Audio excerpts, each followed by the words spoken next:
Já aconteceu com você de fazer tudo certo para cuidar do açúcar no sangue?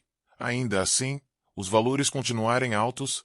Você come menos doce, bebe água, caminha um pouco mais, até segue as orientações médicas, e mesmo assim, o açúcar continua rebelde, difícil de controlar, como se algo estivesse sabotando seus esforços em silêncio. Sou o Dr. Luiz Luna, geriatra, e deixe-me dizer algo importante desde o início. Na grande maioria dos adultos maiores, o problema não é apenas o açúcar que aparece nos exames, mas os ingredientes que são consumidos diariamente sem suspeita. Aqueles que parecem inofensivos, saudáveis ou normais, mas que alteram a glicose pouco a pouco, todos os dias. E aqui está o erro mais comum que vejo no consultório. Muitas pessoas pensam que apenas o açúcar branco, os doces ou as sobremesas elevam a glicose. Mas a realidade é muito mais desconfortável. Existem ingredientes que não têm sabor doce, não parecem perigosos, inclusive são vendidos como opções saudáveis. Ainda assim, elevam o açúcar no sangue de forma constante. Segundo dados observados em população acima de 60 anos, mais de 50% das pessoas com açúcar elevado não identificam corretamente quais alimentos estão contribuindo para o problema. Não porque não queiram se cuidar, mas porque ninguém explicou com clareza. Hoje vou mostrar 5 ingredientes muito comuns que muitas pessoas consomem todos os dias e que podem estar fazendo com que seu açúcar seja difícil de controlar, mesmo que você acredite que se alimenta de forma saudável. Fique comigo até o final, porque você não apenas vai identificar esses ingredientes, mas também entender por que eles afetam a glicose, como atuam dentro do seu corpo e quais mudanças simples pode fazer para se proteger sem sofrimento nem restrições absurdas. Vamos direto à contagem regressiva, porque às vezes melhorar a saúde não começa adicionando coisas novas, mas retirando aquilo que nunca deveria estar ali. Ingrediente número 5. Pão integral industrial. Este costuma ser um dos maiores enganos nutricionais, especialmente entre adultos maiores.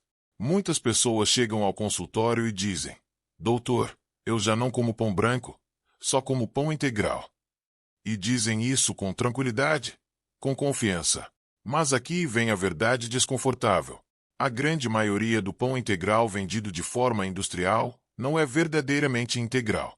Geralmente é feito com farinha refinada a qual se adiciona farelo depois, para dar cor escura e aparência saudável.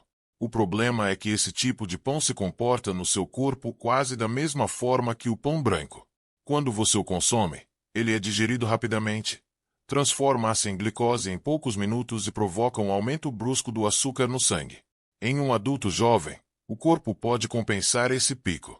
Mas depois dos 60 anos, essa subida rápida costuma permanecer circulando por mais tempo, danificando vasos sanguíneos, nervos e órgãos de forma silenciosa.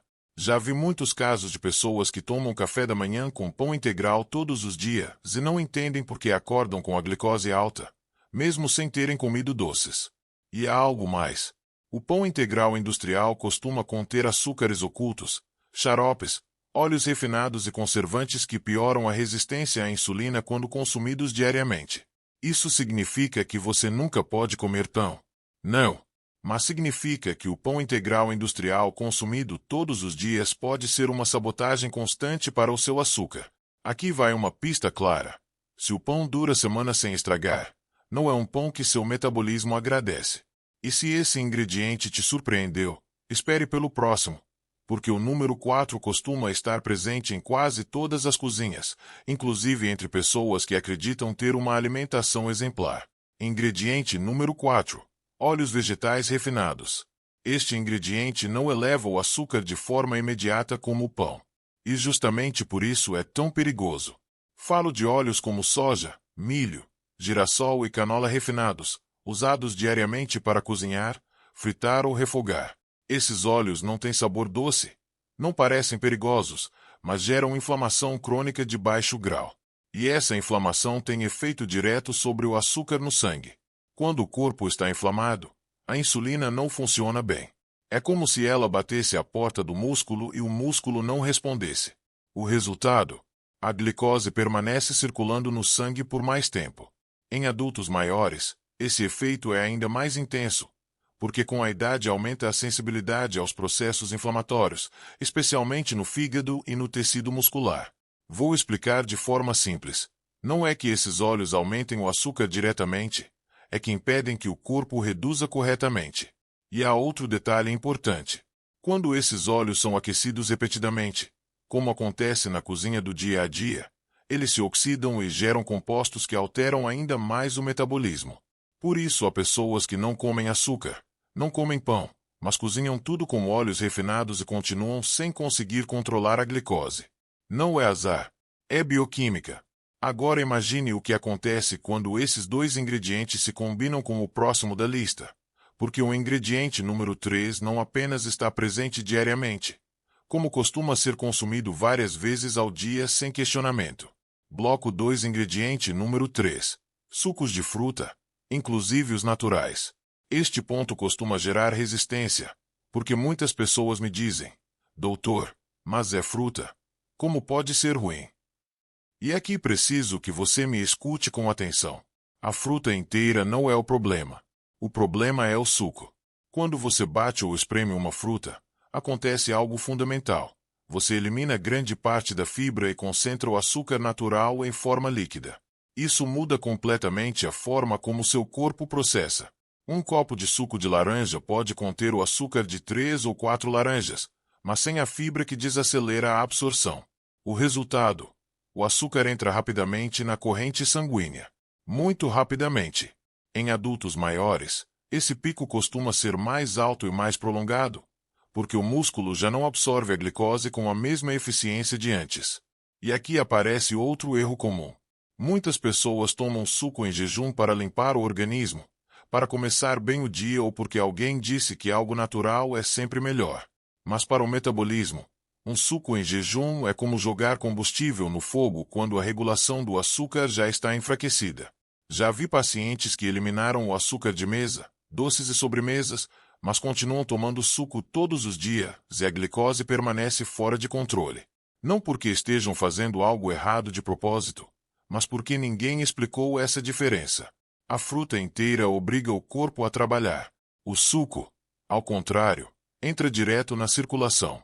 E quanto mais líquido é o açúcar, mais difícil se torna controlá-lo. Se esse ponto já fez você repensar algo na sua rotina, continue comigo. Ingrediente número 2.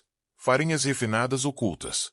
Este é um dos mais difíceis de detectar, porque nem sempre aparece como farinha no prato, mas está em toda parte. Falo das farinhas refinadas presentes em biscoitos, torradas, tortilhas industriais, cereais leves, produtos assados, empanados, espessantes e até em alimentos promovidos como saudáveis ou adequados para diabéticos. Quando uma farinha é refinada, o corpo deixa de reconhecê-la como alimento complexo e passa a tratá-la como açúcar de rápida absorção. Não importa se não tem sabor doce. Não importa se é salgada. Não importa se vem na forma de biscoito, pão fino ou base de uma refeição. Uma vez no organismo, o efeito é o mesmo.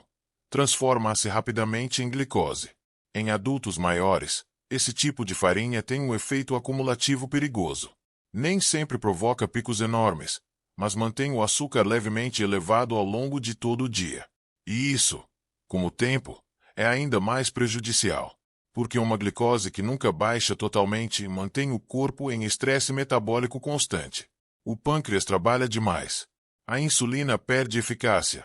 Os tecidos tornam-se cada vez mais resistentes. Muitos pacientes dizem: doutor, eu não como pão. Mas quando analisamos o dia completo, aparecem tortilhas, biscoitos, produtos industrializados, empanados ou cereais. Não é descuido. É desconhecimento. E há algo ainda mais importante. Essas farinhas costumam substituir alimentos que realmente ajudariam a controlar o açúcar, como proteínas, vegetais reais e gorduras adequadas. Ou seja, não apenas aumentam a glicose, mas também impedem que o corpo tenha as ferramentas para reduzi-la. Agora prepare-se para o número 1. Bloco 3, ingrediente número 1. Adoçante sem açúcar. Este é o mais polêmico e também o mais subestimado. Muitas pessoas, ao receberem diagnóstico de açúcar elevado, fazem uma mudança imediata. Eliminam o açúcar e o substituem por adoçantes artificiais. Sucralose, aspartame, sacarina, acesulfame de potássio. Não têm calorias. Não elevam a glicose diretamente. E por isso parecem solução perfeita. Mas o problema não está apenas no número que aparece no exame naquele momento. Está no que provocam dentro do corpo com uso diário. Diversos estudos observaram que o consumo habitual desses adoçantes altera a microbiota intestinal, as bactérias que ajudam a regular o metabolismo da glicose. Quando essa microbiota se desequilibra, o corpo responde pior à insulina, mesmo sem ingestão de açúcar real. Em adultos maiores, esse efeito é ainda mais marcado, porque o sistema digestivo já não se adapta com a mesma rapidez. E há mais, o sabor intensamente doce engana o cérebro. O corpo se prepara para receber açúcar, mas ele não chega. Consequência, maior liberação de insulina, confusão metabólica. Com o tempo, pior controle do açúcar. Já vi pacientes que eliminaram totalmente o açúcar comum, mas adoçam tudo com produtos light. Ainda assim, os valores não melhoram. Não é falta de força de vontade. É erro de estratégia. Quando o corpo vive em estimulação constante de sabor doce, mesmo sem calorias, perde a capacidade natural de regular a glicose. Por isso este ingrediente ocupa o primeiro lugar, não porque age rápido, mas porque age todos os dias, em silêncio. O que fazer a partir de hoje? Se você percebeu que ainda consome vários desses ingredientes, isso não faz de você irresponsável. Faz de você humano. A maioria das pessoas não falha por falta de vontade, mas por falta de orientação clara. Não se trata de eliminar tudo de uma vez. Trata-se de estratégia. Reduza gradualmente. Leia rótulos. Prefira alimentos reais. Reeduque o paladar aos poucos. O corpo do adulto maior responde melhor a mudanças graduais e sustentáveis do que a extremos que duram apenas uma semana. Se fizer esses ajustes com calma, sua glicose tende a ficar mais estável. E você perceberá mais energia, menos inflamação e maior clareza mental. Porque a verdadeira melhora do açúcar não começa no laboratório. Começa na consciência diária. Antes de encerrar, quero saber algo. Qual desses ingredientes aparece com mais frequência no seu dia a dia? Sou o Dr. Luiz Luna. E neste espaço seguimos aprendendo juntos como viver com mais equilíbrio, mais consciência e melhor qualidade de vida.